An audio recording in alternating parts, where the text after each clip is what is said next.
Thank you very much, Presiding Officer. And let me just start by reminding members of my registered agricultural holding. It is of 3 acres and I received no money, public or private, as a result of having it, so it probably doesn't matter very much. The Bank of Scotland does an annual survey of agriculture and published it at 11 o'clock yesterday morning. And there's a number of interesting things in that survey. First of all, the numbers rating the Scottish Government as good or not good, as already been mentioned, has risen. But more critically in relation to this debate, 89% of farmers are against single-farm payments going to inactive farmers.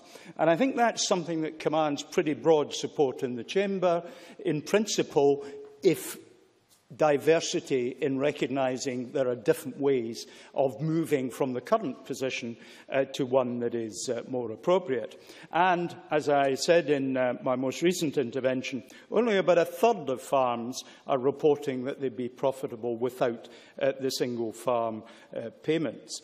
However, in relation to what the Government is proposing, 2/3 of respondents said they were in favour of calf subsidy payments. And it's interesting to turn to that indispensable guide to all things farming, this week's Private Eye. And that praises our Cabinet Secretary for Rural Affairs to the skies. At least in Scotland, politicians seem determined to extract some food production from farmers in exchange for taxpayer cash. And it goes on. If Lockheed's initiative succeeds in starting to revive Scottish beef farming, maybe Paterson will have to consider a similar scheme for England. For that to happen, he would first have to brave the howls of well-orchestrated protest from English farmers used to being paid £3 billion a year without having to produce a thing. Yes, I will. Stewart Stevenson. That Private Eye is essentially a satirical magazine. Stewart Stevenson. I will bear that in mind next time. It makes reference to my perorations here and elsewhere. But I think Bio-Waste Spreader, for that is the pseudonym under which the agri-grade column is written, is someone who writes with genuine and informed views on the agricultural sector.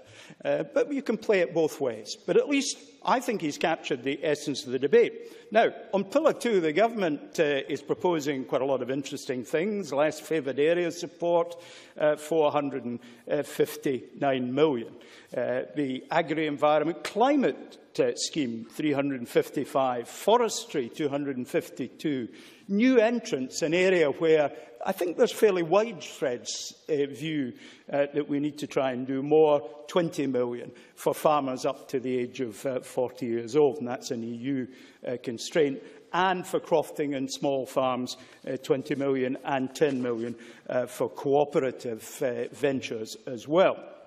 Now, the stakeholders have responded in a variety of different ways, but in particular, the NFU do focus on the theme that's running through this debate from all sides of the chamber, and that is the imbalance between the EU's objectives in providing money to the UK and where the UK has delivered it. And the NFU in particular, the Spice briefing tells us, has said that it would be, in essence, it would be inequitable for arable farmers in Berwickshire to receive a different amount from those in Norfolk, or hill farmers in the Highland to receive a different amount from those in the Lake District. And I think it's quite easy to agree with that observation from the NFU. I want to just pick up one particular thing. Claire Baker made reference to Finland and said how much better they were doing on environmental issues. And let's just pick up the numbers. Finland in 2019 in direct payments per hectare will get €230. Scotland, by contrast, will get 120, just over half.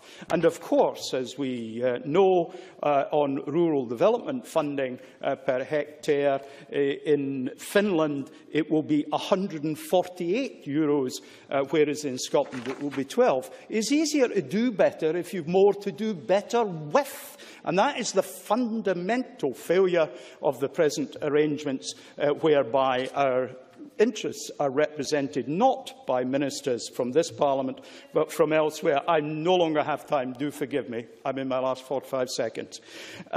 Now, the amendments that are before us, well and good. I can certainly agree that the cross-party representations were useful, but I think that in aiming for 9.5%, the Cabinet Secretary has got it just about right.